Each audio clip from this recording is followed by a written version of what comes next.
Good morning, everyone. This is a Caterpillar 943. Uh, the guy that I bought it from said it was a late 80s model, uh, and I am done with my yard work, as you can see, and are kind of getting to the ending stages. So I only bought it to do my yard work with, and now since it's done, it is for sale. Um, Really, I'm just trying to get my money back. Uh, I paid 23,000 for it, so 23,000 or best offer, can have it. Just kind of do a quick walk around. I don't want a bunch of people coming out to my house. I don't really like people at my house too much. So I'm going to make this video, show you all about it, drive it, move it, crank it up. I have not cranked it today because I want everyone to hear what it sounds like when you initially crank it up and how it cranks and how it runs. We're going to check all the fluids. We have 2 new batteries. All the belts are nice and tight. They don't squeal or make any noise. Don't have any dry rot cracks in them or anything. The coolant is new. The only thing I've done to it, because I'm pretty big on maintenance, really, the oil had been changed and the coolant had been changed. And I've used it about, I've ran it about 30 hours and haven't had any problems. I did change the air filter and the pre-air filter, and I'll show you on the other side. This is the transmission fluid here. That was the oil. This is your oil check, and that's where you put oil in. I haven't had to even put oil in it since I got it. This is the transmission fluid. Supposed to check it while it's idling, but it is good. It's clean.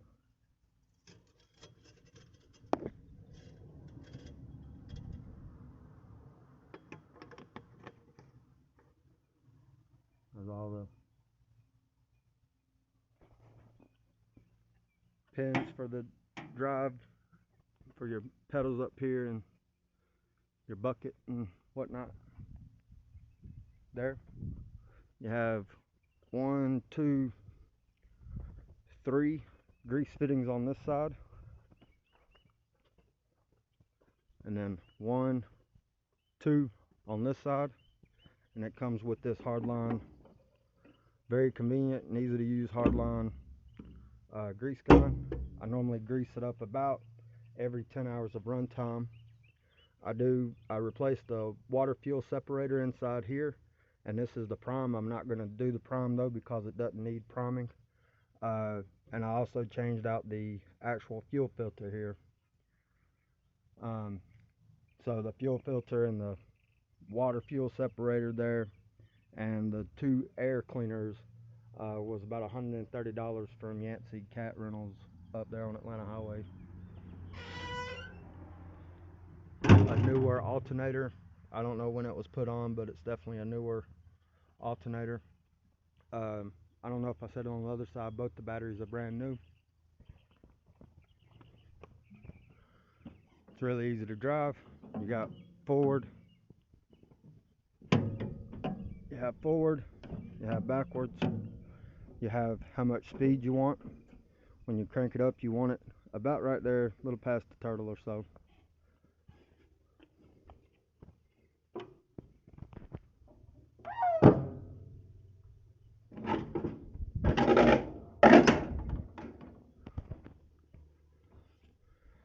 This is kind of finicky.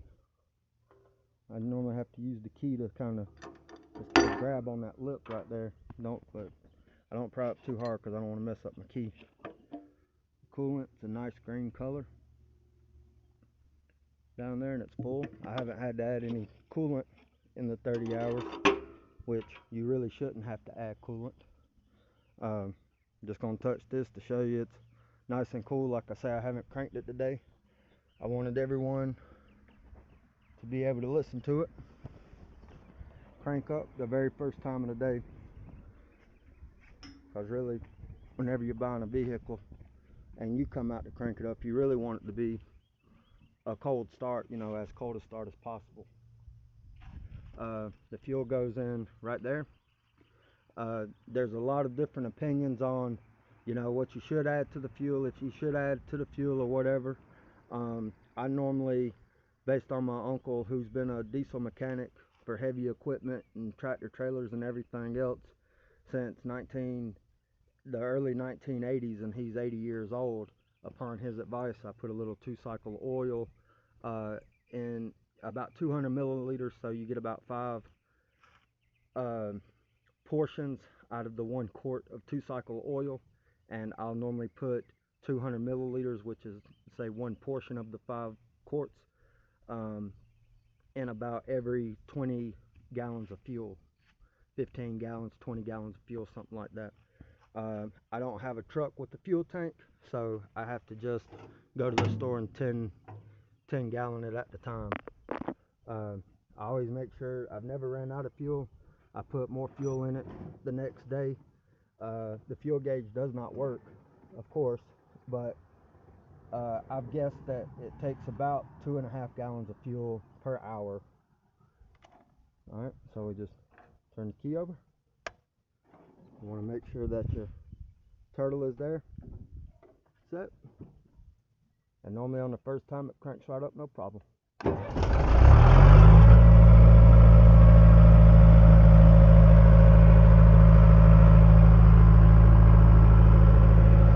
Just like that.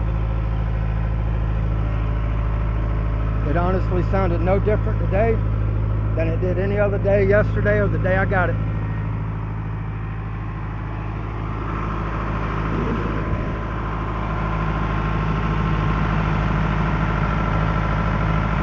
Fan works.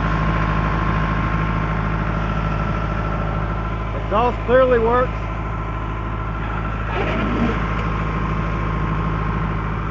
Normally, like I say, I'm pretty big on maintenance and making sure stuff is correct before I go. I normally set a timer right when I crank it up for 10 minutes. A lot of people do 5 minutes, but I like to do 10 minutes before I even move it. So this won't move for another 10 minutes.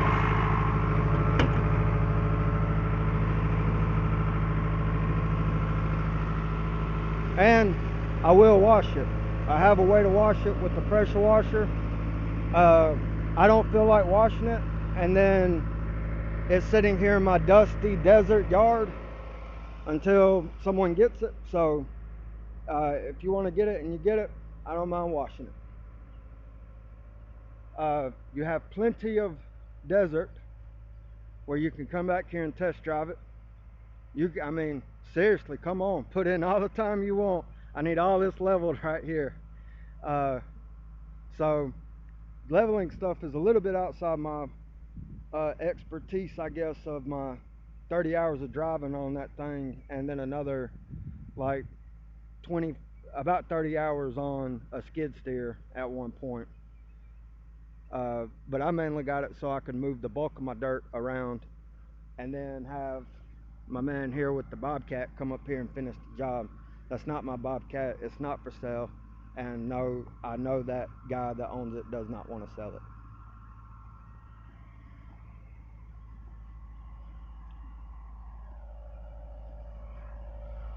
But yeah, it looks really good. Kind of just do some more walk around while we're waiting on it to warm up.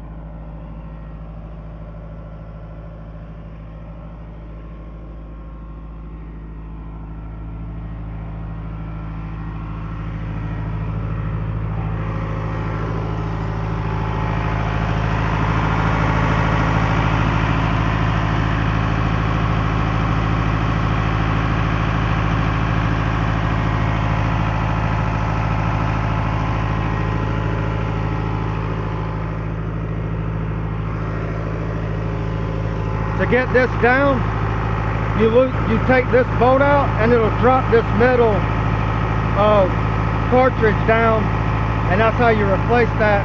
And then you twist this and you can pump it up to prime it. Just so you know.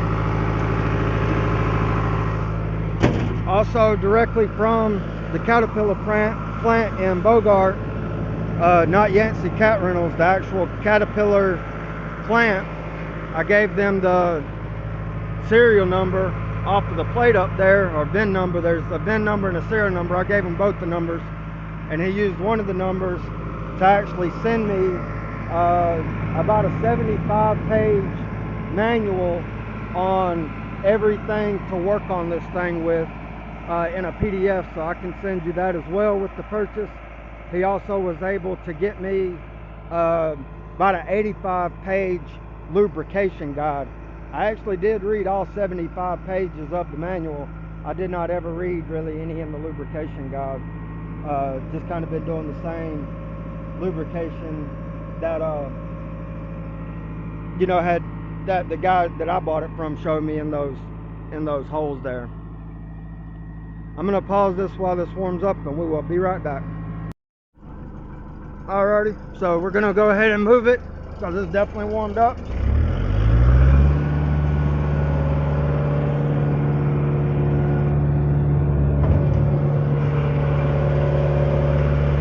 Alrighty, so I normally just always run it wide open, because if you don't run it wide open and you push into the dirt, it'll bog it down to the point of turning it off. When you let it up, it don't really hold itself too well. You see it just goes back down a little, but it does stop going down eventually, you know, after like an inch or so. It's not brand new by any means. It just runs really well for its age and doesn't have, you know, does the job for sure.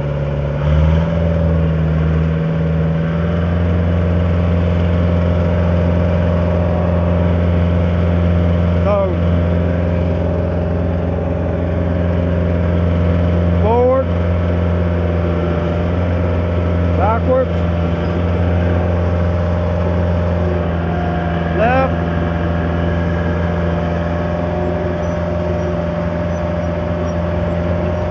right. Alright, this is full speed going in forward downhill.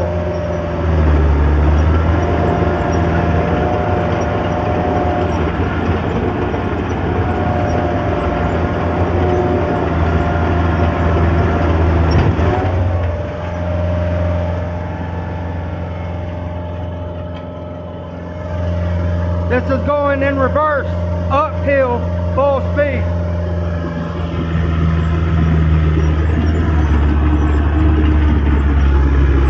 Left or whatever, turn.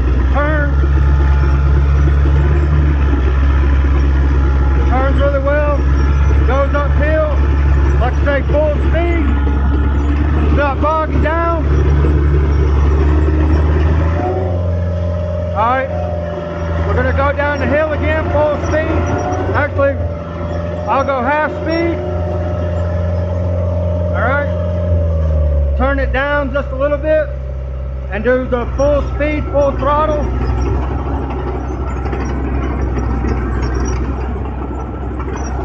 As you can hear, no bogging down.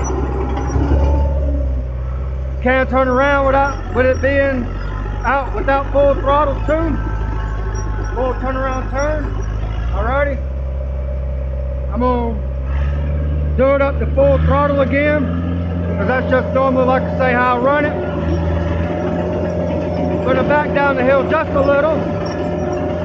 Now I'm gonna do a full throttle uphill. And I mean, you can see it's a pretty good hill. Alrighty. As you can see, it's a pretty good hill. I'm, you know, basically like head high with the Bobcat, so I mean, you know, it's a pretty good hill. And this is full throttle. As you'll see, there's no jarring. The bucket is still at the same place it was a while ago. Like I say, it'll go down just a tad, but it'll hold after that. And now we're gonna go full throttle up the hill.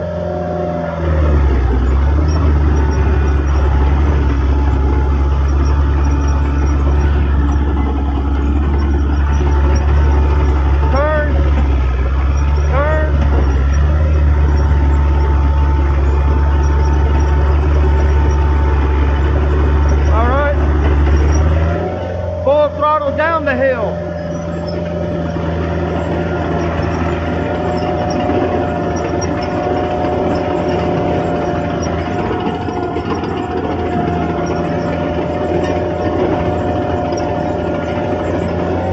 All right, like I say, no jarring, no hesitation from the motor or transmission.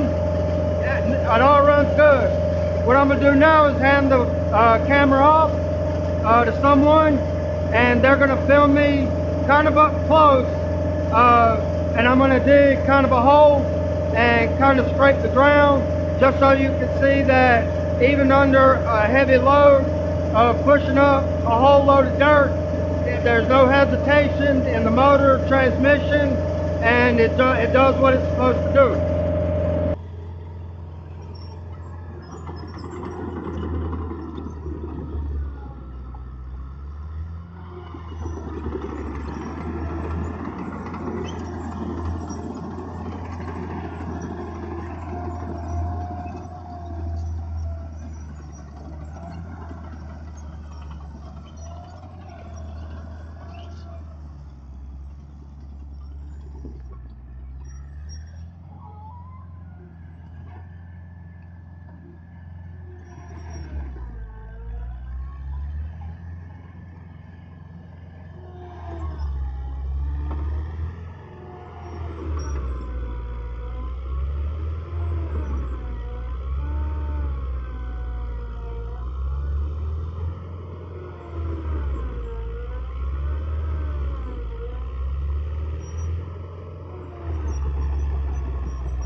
So as you can see, I'm by no means a professional operator. This is why I can't grade my yard myself, because you see I got like 2 or 3 different levels here, and I'm just not experienced enough to do it. But with all that being said, you saw I got a full load of dirt. Could have been a little more. I've got more in one bucket, but you know, it had a full load of dirt. I was able to lift it all the way up as high as the machine would ever allow it to lift, even when it was brand new. And then I dumped it and had no problem. So come out, drive it for yourself, dig your own hole or whatever you want to do, and a towing company can deliver it to your house like they delivered it to mine. Thank you for watching. I hope y'all have a really great Sunday and a great weekend. Bye-bye.